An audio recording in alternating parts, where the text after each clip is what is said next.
us today. We must make the call today about this matter. Now, the theme for the rally this year is access is success.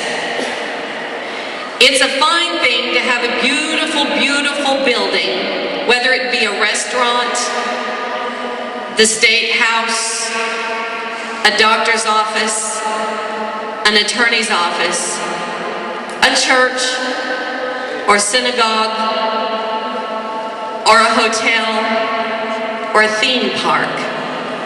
That's great to have, to be able to go to. But when a person who uses a mobility device or accesses information differently goes to these buildings, if there's not access, then there's not going to be success in entering those buildings. The same is true with programs and services that are provided by any entity, whether it's federal, state, or private. All things, all places, all programs, all services, after 17 years, should be accessible.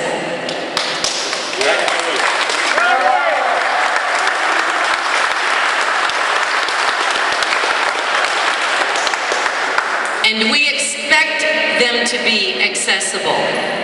And we are working hard at helping people to understand what accessibility is, helping employers to understand that people with disabilities have skills and talents to offer that can enhance their companies.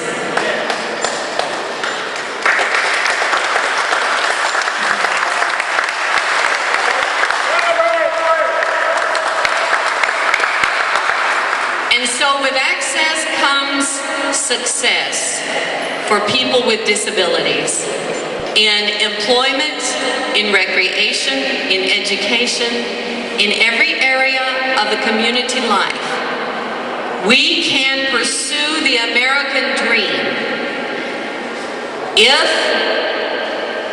our rights are protected under the ADA, and they are. And we must see to it today that this act is restored and our inalienable rights remain in place, and that people begin to understand what the definition of disability is under the ADA. We've had many great leaders, advocates, go before us, pioneering the way. And we will continue this journey. We will lead on in the words of Justin Dart, and we will continue the fight to make our rights known and our voices heard. We must stay vigilant. We must stay watchful about decisions that are in the process of being made, and we must let them know that there is nothing, no decision made without our input. Nothing about us without us should be done at the state level or at the federal level. We are the first country in the world to have such a law as the Americans with Disabilities Act.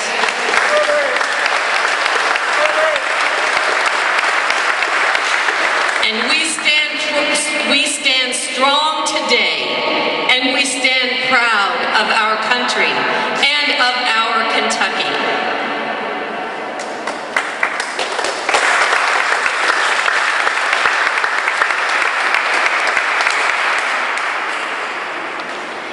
And if you have any questions at all about anything that's been said today, just give us a call. Talk to me, talk to John, talk to others in your community.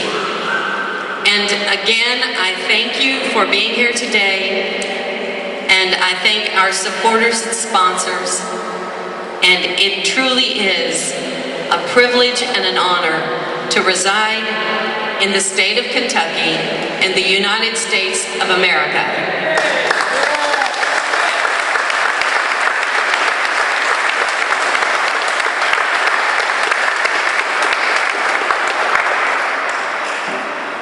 Now we can adjourn to the second level of the on the balcony, where we'll have a light luncheon before your travel. And with that, Johnny and Gerald are going to present some more music for us. Let me remind you that no food or drink is to be brought back down into the rotunda. Please pick up after yourselves. Enjoy the food and the fellowship. And be sure that you don't leave today unless you have an ADA ink pen, a wristband, and any other things that we brought with us today. And again, thank you all so much. I love you, God bless you, and God bless America.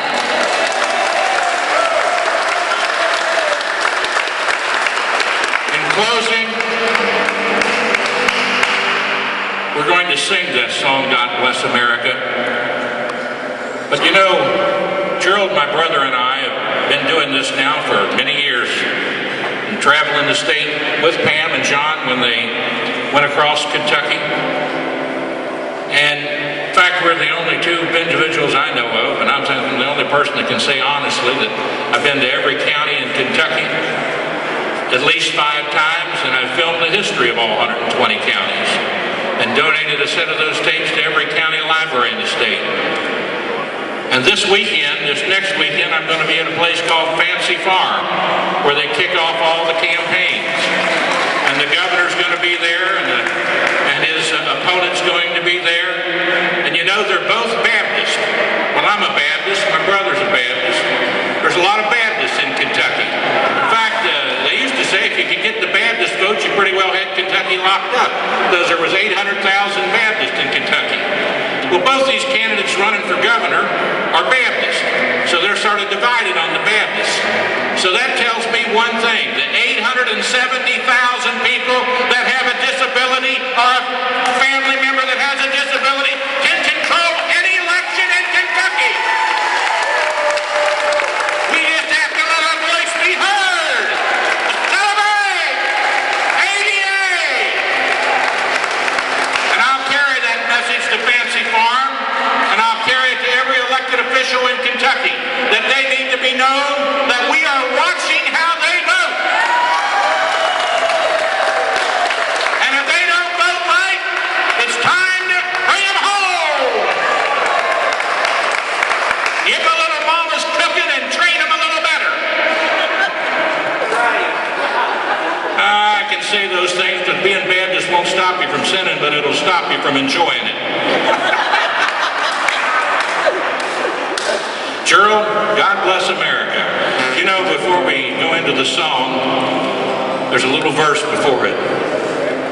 While the storm clouds gather far across the sea, let us swear our allegiance to a land that is free.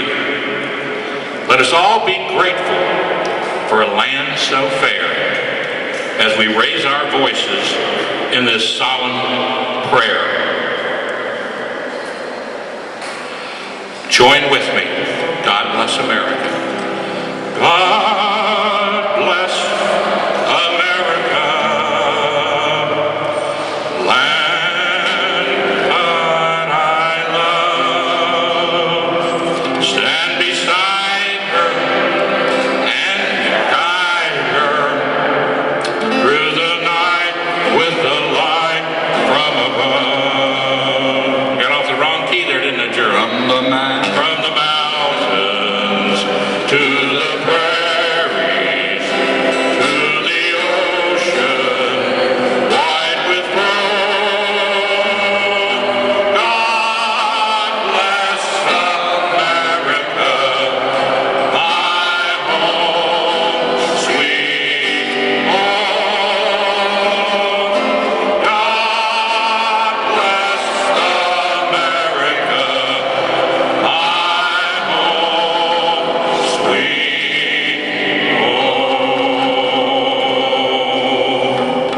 God bless America. God bless Kentucky. And thank you for making ADA 2007, Pam Wallace, John Glisson, all of the wonderful people here today. God bless you, and let's celebrate